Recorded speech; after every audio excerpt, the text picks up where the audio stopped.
a décidé de donner sa chance à tout le monde en fait.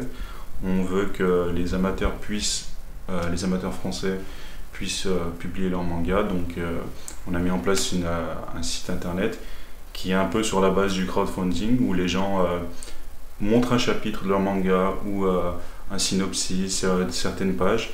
Et en fait, des personnes peuvent aider au financement du manga en faisant une donation. C'est sur la base du crowdfunding. Donc si le manga atteint la somme demandée, il sera publié.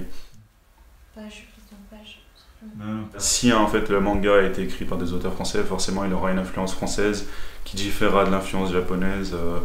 Voilà, que ça peut se reporter par rapport aux villes, surtout à l'environnement. En fait, dans le manga, ce sera plus un environnement qu'on a nous en tête français, qui est différent de l'environnement que les Japonais ont en tête, parce que c'est une culture différente, donc une histoire différente aussi.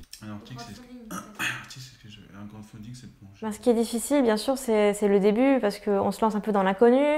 On ne sait pas si ça va fonctionner ou pas. Il y a toujours un côté un peu risque.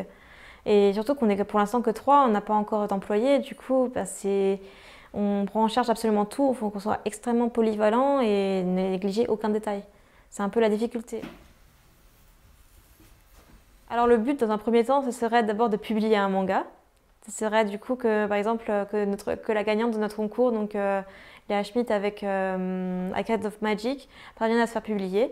Par la suite, nous voudrions donc être une véritable maison d'édition de manga et avoir plein de mangas français attractifs et qui soient disponibles dans les librairies sur le long terme. Et aussi, bien sûr, ça serait vraiment le rêve, ce serait que nos mangas soient exportés au Japon.